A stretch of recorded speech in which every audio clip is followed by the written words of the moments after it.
Hello class, I hope you are doing well. तो ये हमारी भारतीय साक्ष्य अधिनियम 2023 की सेकंड क्लास है। इसके पहले एक क्लास मैंने बना दिया है जो कि इंट्रोडक्शन का है। तो उसमें सिर्फ और सिर्फ इंट्रोडक्शन के बारे में ही बताया गया है कि जो हमारा ये द BSA मतलब भारतीय साक्ष्य अधिनियम है, ये क्यों लाया गया, किसको रिपील करके लाया गया। ठीक है, तो आज हम इसको स्टार्ट करेंगे अपना सेक्शन नंबर 1 से। तो इसके पहले इसका एक ब्रीफ इंट्रोडक्शन हो जाए इस एक्ट का, यानी इस अधिनियम का। तो इस अधिनियम का नाम है द भारतीय साक्ष्य अधिनियम 2023। ये लाया गया है द इंडियन एविडेंस एक्ट 1872 को रिपील करके, यानी उसको हटा के जो हम एक नया एक्ट पारित किए हैं उसका नाम है द भारतीय साक्ष्य अधिनियम। और ये इनैक्टमेंट इसका कब हुआ था? 25 दिसंबर 2023, यानी इनैक्टमेंट ये कब पारित किया गया था, मतलब लोकसभा, राज्यसभा और प्रेसिडेंट से इसको एसेंट कब मिल गया था? 25 दिसंबर 2023 में। और इसका इन्फोर्समेंट कब हुआ था? 1 जुलाई 2024। ये डेट हमारे लिए इम्पॉर्टेंट होती है हर एक एक्ट के लिए। ठीक है, और फिर इसका जो एक्ट नंबर है वो है 47 और पार्ट इसमें 4 दिए हुए हैं, जो कि हम इंडियन एविडेंस एक्ट में 3 पार्ट देखते थे। सेक्शन इसमें 170 है और हम इंडियन एविडेंस एक्ट में 169 ही सेक्शन पढ़ते थे, इसमें एक बढ़ गया है। तो बस ये मामूली सा डिफरेंस है और एक इंट्रोडक्शन है हमारे इस अधिनियम का जो हमको पता होना चाहिए। फिर इसका हम उस दिन पढ़ ही लिए थे कि प्रीम्बल क्या है। An act to consolidate and to provide for general rules and principle of evidence for fair trial, यानी किसी भी फेयर ट्रायल को किसी भी केस के फेयर ट्रायल को करने के लिए जिस एविडेंसेस की हमको ज़रूरत होती है, जो फैक्ट की हमको ज़रूरत होती है, या जो जनरल रूल होते हैं कि कौन से फैक्ट को एडमिसिबल करना है, कौन सा चीज़ मतलब कौन सा फैक्ट है जो रेलिवेंट होगा, इररेलिवेंट होगा। मतलब एक तरफ से देखा जाए तो ये एक पिलर है, ठीक है, किसी भी केस का। ये जो हमारा भारतीय साक्ष्य अधिनियम है ये एक पिलर है। जितने भी उसमें फैक्ट होते हैं, एविडेंस होते हैं, मतलब ये सारी चीज़ें हम इस अधिनियम के अकॉर्डिंग ही करते हैं। तो एक तरफ से ये देखा जाए तो बहुत ही इम्पोर्टेंट अधिनियम हो जाता है हमारा। ठीक है, फिर आते हैं इसका पार्ट 1। पार्ट 1 में सेक्शन 1 बताया गया है, short title, application and commencement. ये भी उस दिन बता दिया था कि इसमें ज़्यादा कुछ है नहीं, इसका नाम बताया गया है और ये बताया गया है कि ये कहाँ कहाँ पे अप्लाई होगा। तो टू ऑल जुडिशियल प्रोसीडिंग्स, ये हम पहले से ही जानते हैं। कहाँ कहाँ नहीं अप्लाई होगा, ये कहाँ कहाँ अप्लाई नहीं होता है? एफिडेविट में और आर्बिट्रेशन में, यानी एफिडेविट और आर्बिट्रेशन एज अ एविडेंस नहीं यूज़फुल होते हैं।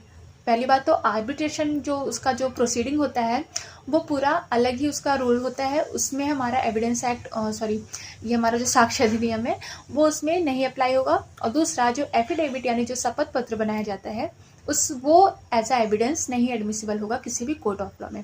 तो ये सेकेंड है। और इसमें से हटाया क्या गया है? Applies to whole of the Bharat.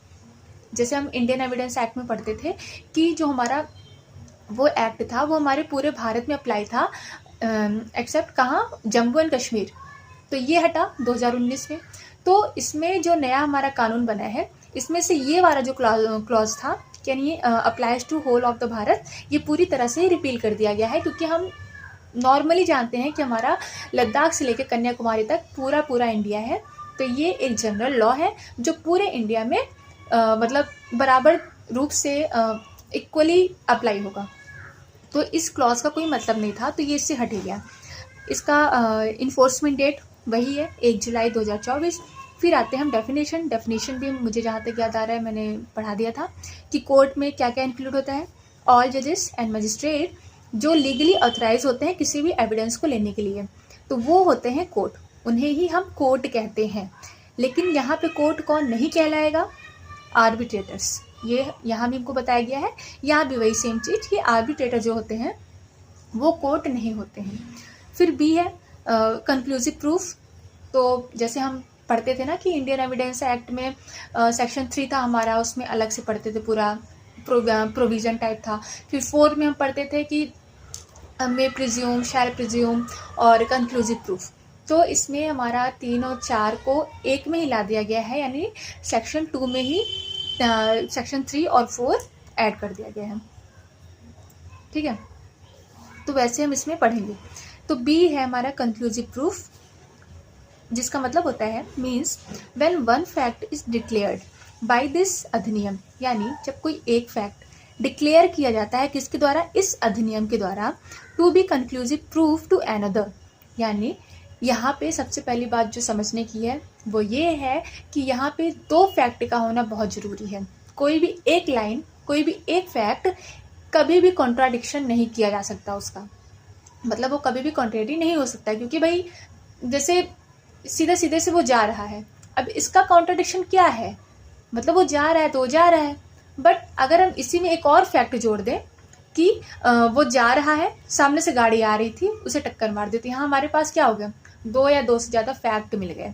तो यहाँ पे यही बोलने की कोशिश की जा रही है कि जब इस अधिनियम के द्वारा एक फैक्ट को दूसरे फैक्ट के लिए कंक्लूसिव प्रूफ बता दिया गया है, तो उस जगह पे the court shell on the proof of the one fact regard the other as proved and shall not allow evidence to be given for the purpose of disproving it। तो यहाँ पे अगर कोई ऐसा फैक्ट है इसी अधिनियम के अंदर बताया गया है, तो 3 जगह ऐसे बताया गया है कि जो जो कंक्लूसिव प्रूफ होंगे, और अगर ऐसे सिचुएशंस बताए गए हैं तो वहाँ पे जो कोर्ट है हमारी उससे मतलब सीधा सीधा कंक्लूसिव प्रूफ मान के चलेगी, यानी सीधा सीधा उसे एक ठोस सबूत मान के चलेगी और उसको डिसप्रूव करने के लिए, मतलब उसके खिलाफ कोई भी एविडेंस प्रस्तुत करने के लिए अलाउ नहीं करेंगे। और इसे हम एक मतलब इरिवर्टेबल प्रिजम्पशन ऑफ लॉ के रूप में भी जानते हैं। जैसे हमने बोला ना कि जो कंक्लूसिव प्रूफ इस अधिनियम में दिया है, तो वो कहाँ कहाँ दिया हुआ है, सेक्शन 35 एंड सेक्शन 116। अब जैसे 116 में तो मुझे याद आ रहा है कि वो बर्थ वाला है, ठीक है, तो वो भी कंक्लूसिव प्रूफ ही है जब तक उसको डिस्प्रूव ना किया जाए। तो ये दोनों सेक्शन हमारा कंक्लूसिव प्रूफ से रिलेटेड बात करता है। वहीं एक स्टॉपल आता है ना, कि जैसे पहले हम सेक्शन 30 में पढ़ते थे, वो अब आ गया है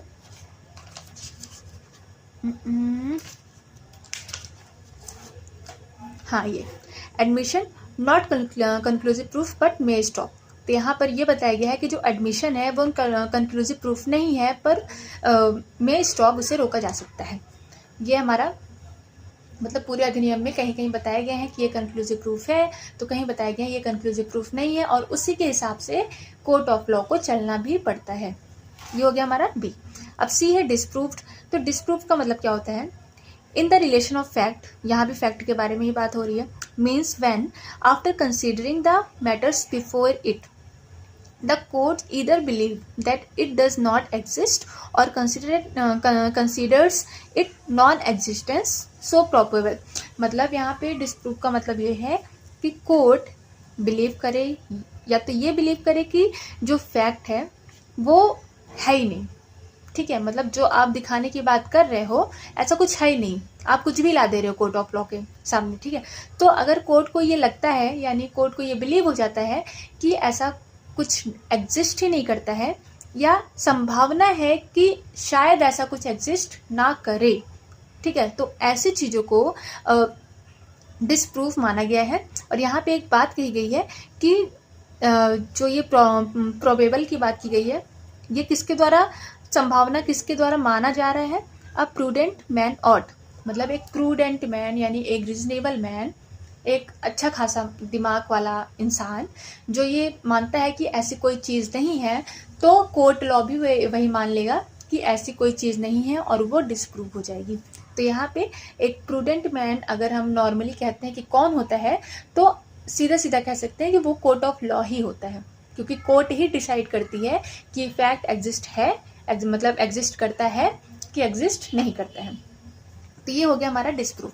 अब डी में है डॉक्यूमेंट।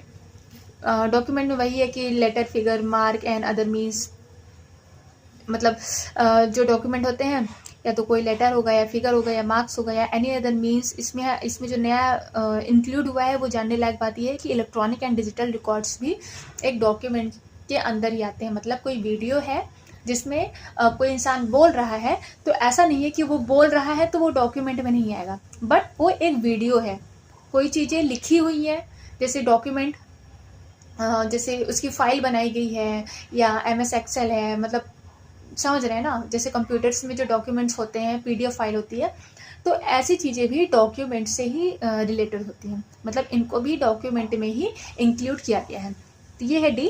तो डी में जो चेंजेस हुए हैं वो यही है कि पूरा इंडियन एविडेंस एक्ट का ही है, इसमें इंक्लूड हुआ है इलेक्ट्रॉनिक एंड डिजिटल रिकॉर्ड्स।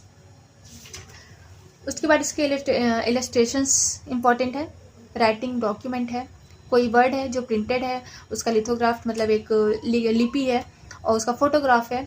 देखिए यहाँ पे फोटोग्राफ भी इम्पोर्टेंट हो गया है कि अगर कोई फोटो भी है तो वो भी एक डॉक्यूमेंट कहलाया जाएगा। फिर हम आते हैं, मतलब वही है टोटल कि मैप और प्लान भी एक डॉक्यूमेंट है, and inscriptions on a metal plate, like जैसे अशोका के उसमें एरा में जो चीज़ें लिखी गई थी, या मतलब जितने भी हमारे एंशंट काल में पता है कि ज़्यादातर चीज़ें पत्थर में ही लिखी गई हैं, ठीक है, पत्थर में ही गढ़ी गई हैं, तो वो चीज़ें भी एक डॉक्यूमेंट से मतलब डॉक्यूमेंट के रूप में ही इंक्लूड होती हैं।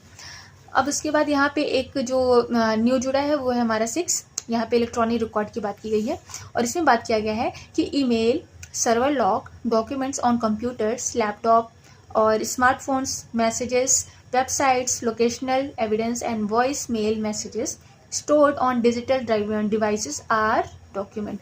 तो ये न्यू है, तो ये इम्पॉर्टेंट भी है, यानी जो व्हाट्सएप का मैसेज होता है तो वो भी एक डॉक्यूमेंट कहलाएगा। कोई आपके मोबाइल में ईमेल आ रहा है तो वो भी एक डॉक्यूमेंट है।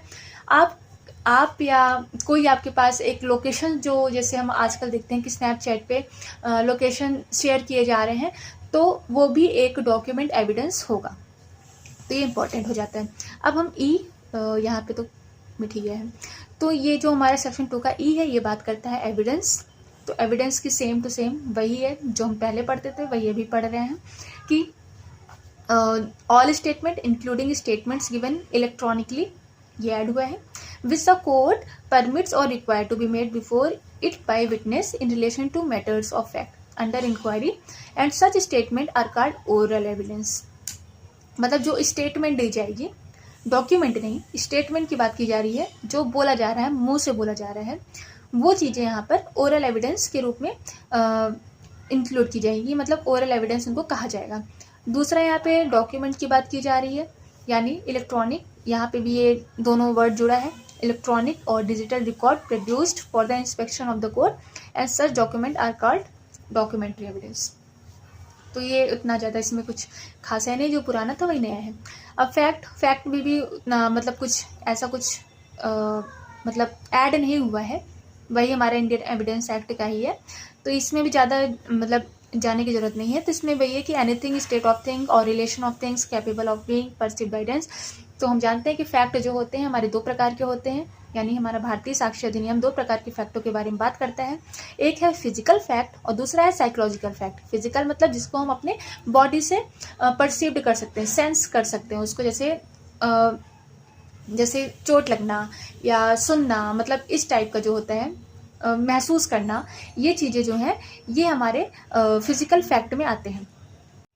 तो दूसरा हमारा है साइकोलॉजिकल फैक्ट, जो होता है मेंटल कंडीशन, यानी जो हमारे दिमाग से निकली हुई चीज़ें होती हैं, जो हम अपने दिमाग से सोच सकते हैं, लाइक इंटेंशन हो गया, किसी चीज़ की प्रिपरेशन कर रहे हैं तो वो भी हमारे दिमाग में ही चल रहा है, तो ये सब चीज़ें क्या है, एक मेंटल फैक्ट है, यानी एक any mental condition of which any person is conscious. यहाँ पे कॉन्शियस जरूरी है, यानी इंसान का ठीक ठाक होना, जिंदा होना जरूरी है। ऐसा नहीं है कि वो पी के पड़ा हुआ है, अनकॉन्शियस है, और मतलब तो वो फैक्ट नहीं होगा, ठीक है। तो ये हो गया हमारा फैक्ट की डेफिनेशन, सेम सब चीज़ वही है। इलस्ट्रेशंस, अब जी में हमारा फैक्ट एंड इशू, तो फैक्ट एंड इशू के बारे में भी हम जानते हैं कि फैक्ट एंड इशू वो होता है जो सवाल खड़ा करता है, यानी जिसको मतलब हमें नहीं, जिसको कोर्ट ऑफ लॉ को सॉल्व करना होता है। यानी जो फैक्ट होते हैं, एक फैक्ट, 2 फैक्ट, अगर एक तरफ से एडमिट हो रहा है, एक तरफ से डिनाई हो रहा है, तो वहीं पे जो एक मतलब एक जो ये कंडीशन होती है कि एक लोग मना कर रहे हैं, एक लोग हाँ कर रहे हैं, तो यही चीज़ हमारा फैक्ट इन इशू में चेंज होता है। तो ये जी हो गया। इसमें वही है सेम जो हमारा इंडियन एविडेंस एक्ट में था। तो इसका एक एक जो कीवर्ड है ये हमारे प्री में ज़रूरी हो जाता है, तो इसको मतलब एक बार दो बार पढ़ लीजिएगा, ये आ जाएगा। और इसको जो हमारा फैक्ट इन इशू होता है, इसको हम लैटिन भाषा में जानते हैं फैक्टम प्रोवेंडम के बारे में, जिसका मतलब होता है fact sought to be proved. मतलब ऐसे फैक्ट जिसको प्रूव करना जरूरी है, जिसको प्रूफ ही किया जाता है कि भाई ये ऐसा था, ये ऐसा नहीं था, वो ऐसा था, तो उसको प्रूव करने के लिए ही हमको एविडेंस की ज़रूरत होती है। इसे हम कहते हैं प्रिंसिपल फैक्ट। तो जी हो गया हमारा फैक्ट इन इशू। अब इसके इलस्ट्रेशन भी सेम ही है। अब एच है हमारा मे प्रिज्यूम।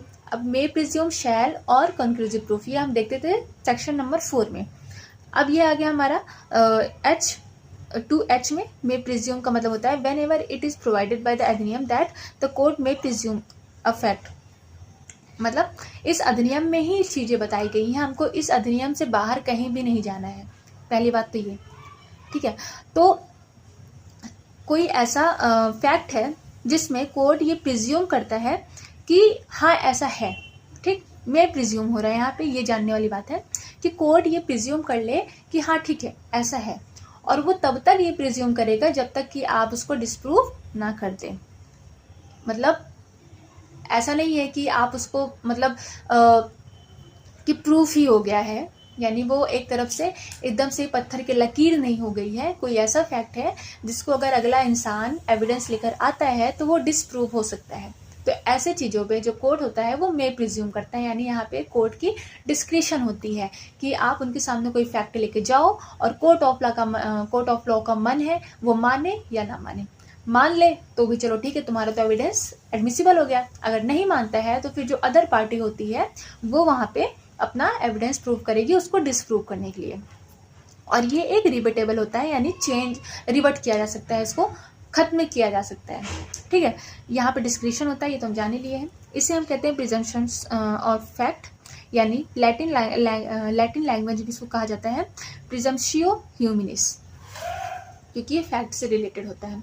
और हमको पता है कि इंसान का जो मतलब विचार होते हैं, इंसान का जो बोलने का तरीका, मतलब माउथ, एक तरफ से जैसे हम कहावत ही जानते हैं कि इंसान के मुंह से कब क्या निकल जाए, मतलब चेंजेबल है ना, इंसान का मूड कभी भी चेंज होता है। तो इसे ही कहते हैं मे प्रिज्यूम करना कि भाई कोर्ट मान रहा है, ठीक है, तुम दूसरा लाओ, अपना प्रूफ करो जो भी सही है। फिर आई है नॉट प्रूव्ड। अभी हमने पढ़ा था प्रूव्ड, यानी जिसको प्रूफ करने के लिए आप कोई फैक्ट दे दो और वो चीज़ें प्रूव हो जाती हैं तो ठीक है, कोर्ट ऑफ लॉ मान लेगा कि ये प्रूव है। अब नॉट प्रूव्ड उसका क्या कहते हैं, ऐसे मतलब ठीक है, नॉट प्रूफ आपने पढ़ी, पहले जे पढ़िए। जे में है प्रूफ, हमने पढ़ा डिसप्रूव पढ़ा था सी में, वहाँ पे ये बोला गया था कि ऐसा कोई जब कोर्ट को बिलीव हो जाए कि ऐसी कोई चीज़ है ही नहीं है, या एक रीजनेबल मैन के दिमाग में जाके ऐसा कोई संभावना हो कि ऐसा हो ही नहीं सकता है, तो वो चीज़ें डिसप्रूव हो जाती हैं by the court of law. और वहीं दूसरी जो चीज़ होती है वो है हमारा प्रूफ का मतलब होता है कि after considering the matters before it the court believes either believe it to exist, यानी कोर्ट को ये बिलीव है कि हाँ ये है, मतलब जो वहाँ पे एविडेंसेस उसको दिए जा रहे हैं, जो फैक्ट उनको दिए जा रहे हैं, कोर्ट को बिलीव है कि हाँ ये है। और कोर्ट को लगता है कि एज अ रीजनेबल पर्सन कोई भी ये कह सकता है कि हाँ ये था, ठीक है। मतलब अगर जैसे फॉर एग्जांपल कहीं आग लगी है तो जाहिर सी बात है कि वहाँ पे लाइट होगी, मतलब आग की जो रोशनी होती है वो चारों तरफ फैलती है। तो वहाँ पे एक प्रूडेंट जो इंसान होगा वो तो यही सोचेगा कि ना कि जो ये रोशनी फैल रही है ये आग से फैल रही है ना। अब ये तो है ना कि आग जल रही है तो वहाँ पे लाइट से रोशनी फैलेगी या कोई और चीज़ होगी। तो ऐसी चीज़ें जिसको मतलब कोर्ट बिलीव कर ले कि हाँ ये है, एग्जिस्ट करती है, तो वो जो फैक्ट होता है वो प्रूव हो जाता है। अब आता है हमारा 2I, मतलब नॉट प्रूव्ड।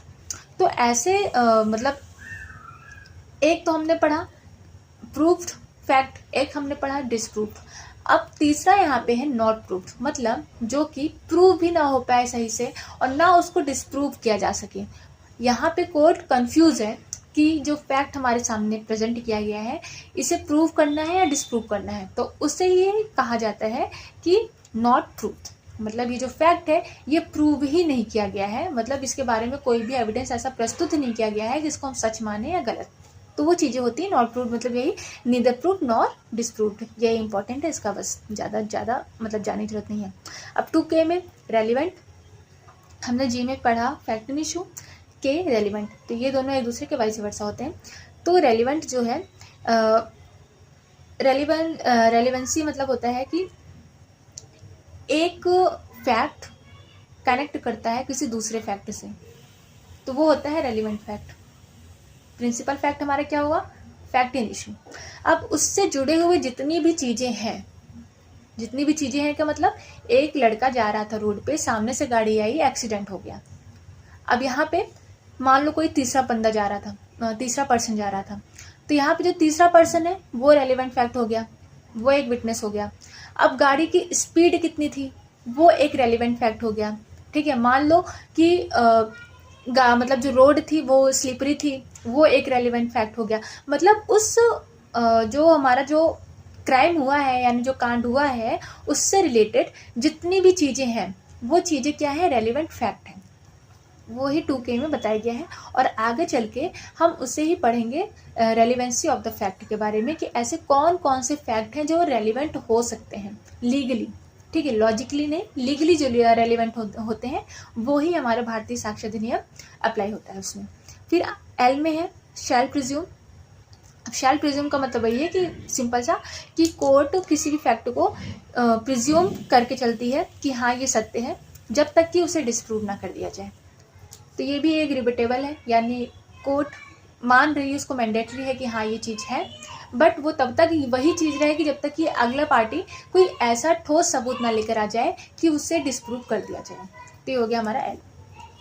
फिर सेकंड में वही कि वर्ड एंड एक्सप्रेशन जो इसमें डिफाइन नहीं है वो हमारा BNS यानी भारतीय नागरिक सुरक्षा संहिता में डिफाइन होगा, या BNS यानी भारतीय न्याय संहिता में डिफाइन होगा, और या तो इंफॉर्मेशन टेक्नोलॉजी एक्ट 2000 में डिफाइन होगा, क्योंकि भाई हर मतलब एक ही एक्ट में सारी चीज़ें डेफिनेशन नहीं दी जा सकती हैं।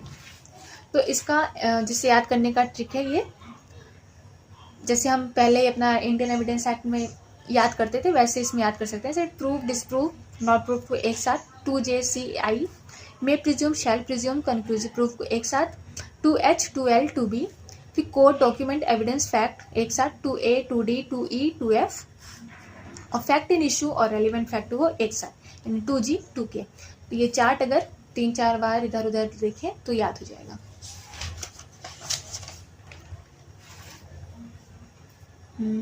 ठीक है, फिर हम आते हैं अपने पार्ट नंबर 2 में। पार्ट नंबर 2 के चैप्टर नंबर 2 में जो बात करता है रेलिवेंसी ऑफ द फैक्ट के बारे में। तो ये इम्पॉर्टेंट चैप्टर है, ये हमको पता ही है, हमारे इंडियन एविडेंस एक्ट से ही पता है कि यहाँ से बहुत ही ज़्यादा क्वेश्चंस पूछे जाते हैं, और बहुत ही मतलब प्यारे प्यारे क्वेश्चंस पूछे जाते हैं जो कंफ्यूज भी कर देते हैं नॉर्मली। तो ये हमारा है सेक्शन नंबर 3, जो कि पहले होता था हमारा सेक्शन नंबर 5। सेम चीज़ है, कोई भी इसमें चेंजेस नहीं हुआ है। जो हम पहले 5 में पढ़ते थे वही अब हम 3 में पढ़ रहे हैं कि एविडेंस में be given of fact and issue and relevant fact, यानी एविडेंस में be given in any suit of proceedings. जो एविडेंस हमारा होगा जैसे जो मतलब सबूत दिए जाएंगे वो किसी भी सूट यानी प्रोसीडिंग्स में दिए जाएंगे, और किसके बिहाफ पे दिए जाएंगे, फैक्ट इन इशू और रेलिवेंट फैक्ट को दर्शाने के लिए दिए जाएंगे कि ऐसे ऐसे फैक्ट वहाँ पर हुए थे।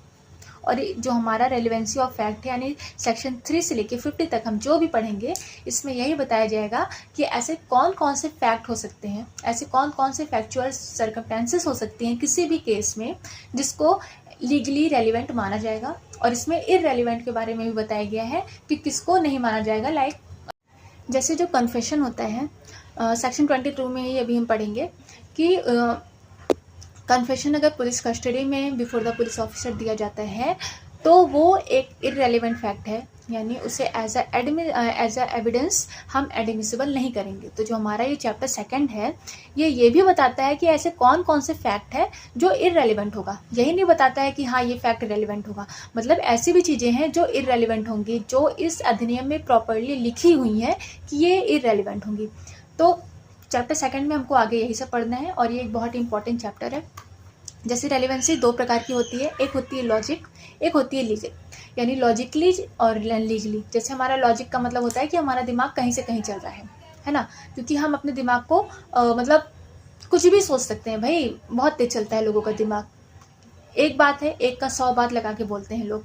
तो अगर ऐसा चलने लगा तो फिर कोर्ट की प्रोसीडिंग्स तो होती रही, कितनी कॉपियां भरेंगे, कितने अधिनियम्स बनेंगे। तो इसलिए इन सब चीज़ों को कम करने के लिए, कंसोलिडेट करने के लिए क्या किया गया है कि सिर्फ कुछ ही चीज़ें जो बहुत ज़्यादा इम्पॉर्टेंट है और जो हर एक केस में फिट हो जाती हैं, ऐसी चीज़ों को फैक्ट मतलब लीगल फैक्ट माना गया है, जो कि रेलिवेंट होती हैं किसी भी केस के अकॉर्डिंग। तो वही चीज़ हम मतलब जो हमारा चैप्टर सेकंड है रेलिवेंसी ऑफ द फैक्ट, इसमें हम सिर्फ लीगल रेलिवेंसी पढ़ेंगे, ना कि लॉजिक। और सिर्फ इसी अधिनियम की बात नहीं है, ये पूरे ऑल इंडिया के अधिनियम की बात है, या किसी भी मतलब कोई भी आप कानून पढ़ लो तो वो लॉजिकली नहीं बात होती है, वहाँ पे वो लीगली बात करते हैं। क्योंकि हम जानते हैं कि अगर हम लॉजिकली किसी पे गए, किसी भी केस में गए, तो लॉजिक भाई बहुत होती हैं। और लॉजिक को मतलब एक तरफ से देखा जाए तो वो एक इमोशनली भी होती है, तो हम इमोशंस में आके जस्टिस नहीं कर सकते हैं, ठीक है। तो उसी चीज़ को कम करने के लिए और एक मतलब in the interest of justice यहाँ पे एक बैरियर लगाया गया है कि जो भी रेलिवेंट फैक्ट होंगे देखा जाएगा कि वो लीगली रेलिवेंट हो। अगर वो मतलब वो या तो लीगली रेलिवेंट हो या तो लीगली इररेलिवेंट हो, तभी उसको प्रूव और डिसप्रूव किया जा सकता है। इसके अलावा अगर कोई चीज़ लॉजिक है तो लॉजिक यहाँ पे कोई उसका मतलब नहीं रहता है। अब सेक्शन 4 वही बात हमारा करता है कि डॉक्ट्रिन ऑफ रेस जस्टे, यानी जो हम section 6 of the Indian evidence act में पढ़ते थे वो 4 में पढ़ते हैं, सेम ट्रांजेक्शन। तो यहाँ पे ये बताया गया, मतलब यहाँ पे वही बताया गया है कि फैक्ट इन इशू और जो हमारा रेलिवेंट फैक्ट है इससे कनेक्ट होकर जो कंकरेंटली चीज़ें चलती हैं, यानी सेम चीज़ें चल रही हैं, उसे ही हम सेम ट्रांजेक्शन कहेंगे और उसे ही as a res gestae section 6 में इंक्लूड करेंगे, यानी वो भी एक रेलिवेंट फैक्ट होगा। लाइक FIR, अगर हम जजमेंट राइटिंग लिखते हैं तो उसमें एक वर्ड मतलब एक सिचुएशन ज़रूर आती है जब कोई डिस्प्यूट होता है, यानी कोई क्राइम होता है और अगला पर्सन जाके FIR लॉन्च करता है। तो यहाँ पे जो FIR लॉन्च किया जा रहा है ये भी हमारा रेस जस्टे है, यानी ये हमारा सेम ट्रांजेक्शन है, उससे ही जो हमारा केस है उसी से रिलेटेड है, उसी के बिहाफ पे हम जा रहे हैं अपना FIR लिखवाने। तो ये चीज़ें हमारा सेक्शन 4 में रिलाई होगी। तो ये हो गया सेक्शन 4, इसमें ज़्यादा मतलब सेम है। सेक्शन 6 जो हम पहले ही पढ़ चुके हैं, सेम टू सेम वही है, यहाँ पे कोई चेंजेस नहीं है, तो इसमें ज़्यादा डीपली जाने की भी ज़रूरत नहीं है। सेक्शन 5 इसमें भी कोई चेंजेस नहीं है, यहाँ पे 3 चीज़ों की बात की गई है, 5 चीज़ों की बात की गई है। Occasion, cause, effect, occasion, cause, effect, immediate और अदरवाइज, और चौथी चीज़ है द स्टेट ऑफ थिंग्स, पांचवी है द अपॉर्चुनिटी। तो यहाँ पे इन 5 चीज़ों की जो बात की गई है, तो अगर कोई केस है यानी कोई ऐसा फैक्ट है जिसमें हमें ओकेजन दिख रहा है, कॉज दिख रहा है, इफेक्ट दिख रहा है, इफेक्ट में जैसे अपॉर्चुनिटी दिख रही है, स्टेट ऑफ थिंग दिख रहा है, तो वो एक रेलिवेंट फैक्ट होगा। ये हम सेक्शन 7 में पढ़ते थे, अब सेक्शन 5 में पढ़ेंगे, सेम टू सेम है। सेक्शंस चेंज हुए हैं, 1-2 बार रिवाइज करिए, वो अपने आप आ जाएगा। मतलब यहाँ पे अगर देखा जाए तो 2-2 सेक्शन छोड़ के मतलब आगे बढ़े हैं। जैसे जो सेक्शन रेस जस्टे हमारा 6 में था अब 4 में आ गया है। जो ओकेजन कॉज इफेक्ट हमारा सेक्शन 7 में था 5 में आ गया है। मतलब 2-2 सेक्शन को पीछे करते जाइएगा। पढ़ने का ट्रिक भाई रिवाइज तो करना ही पड़ेगा। तो ठीक है, अब वही है सेम, तो इसमें क्या ही जाना। जैसे फॉर एग्जांपल अपॉर्चुनिटी थी भाई, पार्टी थी घर में, अब पार्टी में इंसान चला गया मारने, तो उसके पास अपॉर्चुनिटी थी कितने लोग आएंगे, अब मर्डर कौन है कौन जानेगा, तो ये क्या है अपॉर्चुनिटी है।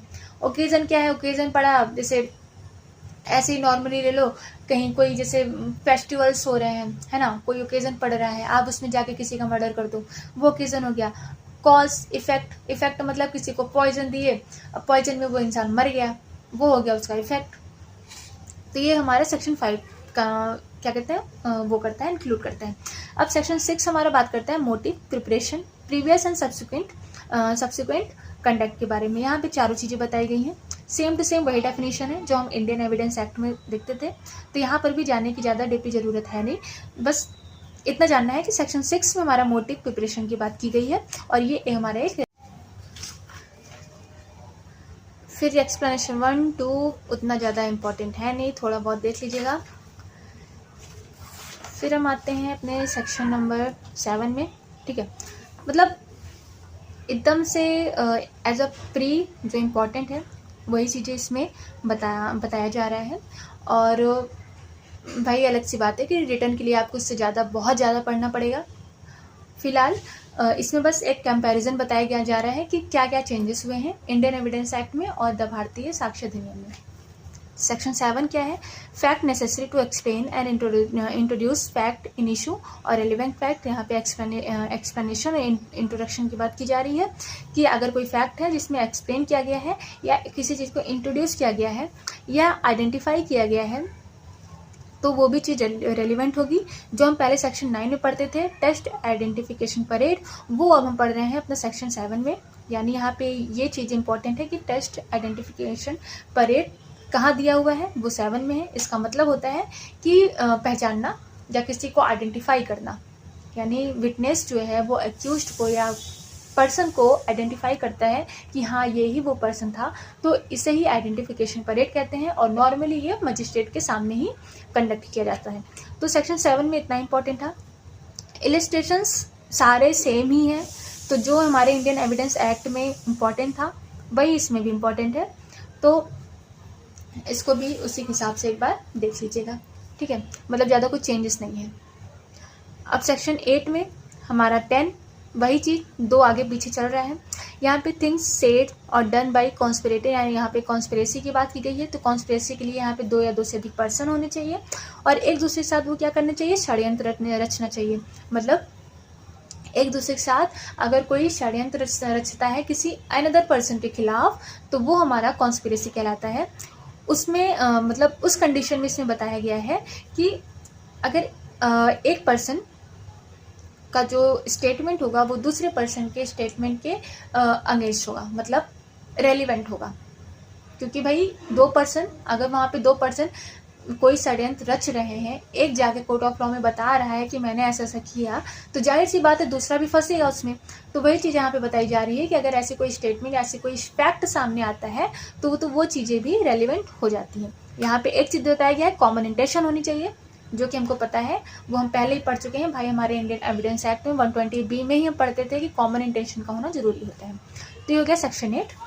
अब सेक्शन 9 प्ली ऑफ एलिबाई, इसमें ये इंपॉर्टेंट है, सेम है, ज़्यादा कुछ डिफरेंस नहीं है।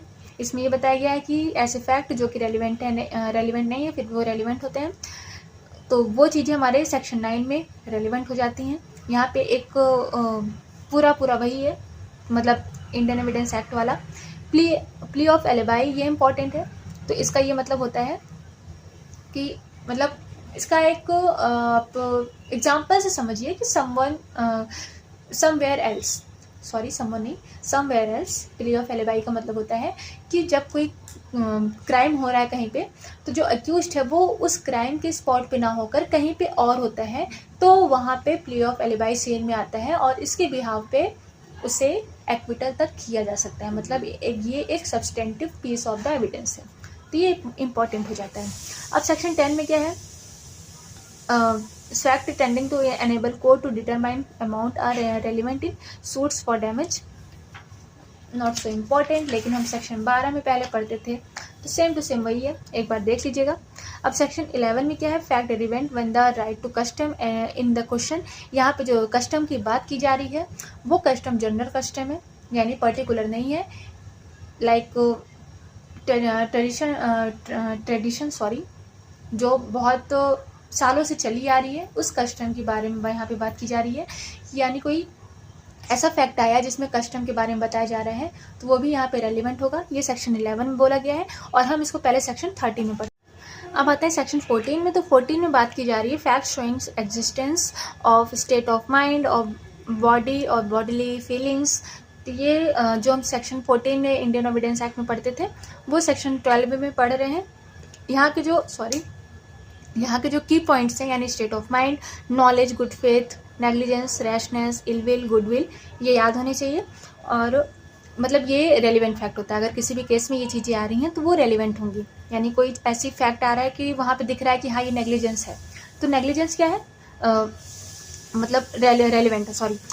जैसे कोई चीज़ है जिसमें बताया जा रहा है कि ये क्राइम, मान लो जो क्राइम ही हुआ है भाई, कोर्ट ऑफ लॉ में गया है तो एज अ क्राइम गया है, बट ये किया क्यों गया था, इन अ गुड फेथ, यानी किसी की भलाई के लिए किया गया था। तो वहाँ पे जो गुड फेथ है वो भी एक रेलिवेंट फैक्ट है। तो ये हो गया हमारा सेक्शन 12। यहाँ का जो एक्सप्लेनेशन 2 है वो इम्पॉर्टेंट हो जाता है क्योंकि ये बात करता है प्रीवियस कन्विक्शन के बारे में। तो ये इसमें क्या बताया गया है कि but where upon the trial of a person accused of an offence the previous commission by the accused of an offence is relevant within the meaning of the section. The previous conviction of such person shall also be a relevant fact. मतलब यहाँ पे ये बोला जा रहा है कि कोई ऐसा पर्सन है, कोई ऐसा अक्यूज्ड है जिसको जो पहले भी क्राइम कर चुका है और उसका ट्रायल चला है, उसे कन्विक्ट भी किया गया है, तो ऐसे जो सर्कमस्टेंसेस होती हैं, जो उनके प्रीवियस कन्विक्शन होते हैं, वो भी रेलिवेंट फैक्ट होगा। यानी ऐसा नहीं है कि आप एक बार क्राइम किए, दूसरी बार अगर क्राइम करके आप ट्रायल में चल रहे हैं तो आपका पहले वाला क्राइम को नहीं देखा जाएगा, आपके पहले वाले जो प्रीवियस कन्विक्शन था उसको भी एक बार रियलाइज किया जाएगा, वो भी एक रेलिवेंट फैक्ट है। तो ये हमारा एक्सप्लेनेशन 2 यहाँ पे इसलिए इम्पोर्टेंट हो जाता है। अब इसके इलिस्ट्रेशंस ठीक है, पढ़ लीजिएगा, जो हमारा इंडियन एविडेंस एक्ट में था सेम टू सेम वही है। अब सेक्शन 13 जो हम पहले 15 में पढ़ते थे, यहाँ पे क्या बताया जा रहा है कि fact bearing on a question whether act was accidental intention. इसमें जैसे यहाँ पे बताया गया कि बर्निंग हाउस, मतलब कोई भी चीज़ एक्सीडेंटली हो रही है, इंटेंशनली हो रही है, ऐसी कोई चीज़ें जो एक पर्टिकुलर नॉलेज में है इंसान के, तो उसे भी एक रेलिवेंट फैक्ट बताया जा रहा है। लाइक इसमें एक केस आया था, उस केस का नाम आई थिंक हम भूल रहे हैं। उसमें ये फैक्ट था कि जो मतलब एक परिवार था, परिवार क्या था, एक हस्बैंड एंड वाइफ थे, उनके घर के पीछे जो है बहुत सारे छोटे छोटे बच्चों के ग्रेवयार्ड थे, मतलब छोटे छोटे बच्चों को वहाँ पे दफनाया गया था। तो वहाँ पे यही बोला गया कि चलो एक बच्चे को आप दफन करो, समझ में आता है कि उसकी डेथ हो गई होगी किसी भी सर्कमस्टेंसेस में, बस बट वहाँ पे 3-4 बच्चों के लाश निकल रही हैं, तो ये जाहिर सी बात है ये एक्सीडेंटल नहीं हो सकता, ये इंटेंशनल है। तो ये भी एक रेलिवेंट फैक्ट होता है जो हमारे सेक्शन 13 के अंदर रेलिवेंट हो जाता है। इसको हम पहले इंडियन एविडेंस एक्ट में 15 में पढ़ते थे। इसके तीनों इलस्ट्रेशंस इंपॉर्टेंट हैं, एक बार देख लीजिएगा। मतलब देखो, पढ़ने का क्या होता है ना कि आप एक एक की पॉइंट उठाओ। लाइक यहाँ पे आपको एक्सीडेंटल दिख रहा है तो ये हमारा रेलिवेंट हो गया, इंटेंशनल रेलिवेंट हो गया, फ्रॉड दिख रहा है रेलिवेंट हो गया। मतलब एक ऐसे की पॉइंट्स होते हैं जिसको देखकर हम ये समझ सकते हैं कि हाँ ये रेलिवेंट है और ये इररेलिवेंट है। तो ये हो गया हमारा इलस्ट्रेशंस। 14 में हमारा बिजनेस से अकॉर्डिंग बताया गया है, existence of a course of business man relevant.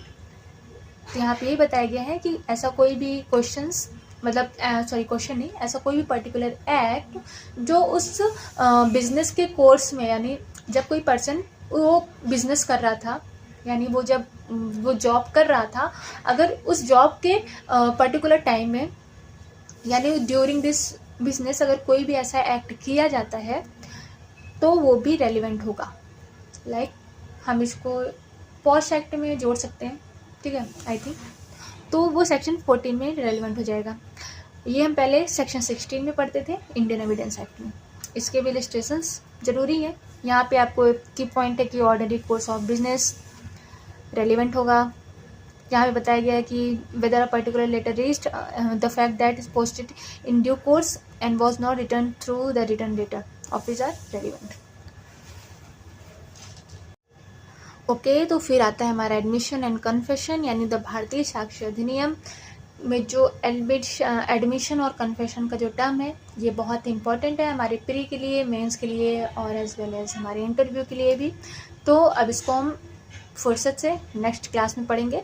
आज के लिए सेक्शन 14 तक हमने क्लियर कर लिया, बहुत ही शॉर्ट फॉर्म में, और हम देख रहे हैं कि इंडियन एविडेंस एक्ट से मतलब सिमिलर ही है, ज़्यादा कुछ इसमें चेंजेस हुए नहीं हैं, बहुत ज़्यादा चेंजेस किए नहीं गए हैं, तो हमको ज़्यादा कोई इसमें मतलब ज़्यादा छटपटाने की ज़रूरत नहीं है।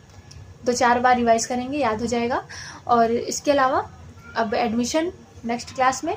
तो थैंक यू गाइस, और अगर आपको मेरी क्लासेस अच्छी लग रही हो please like share and subscribe.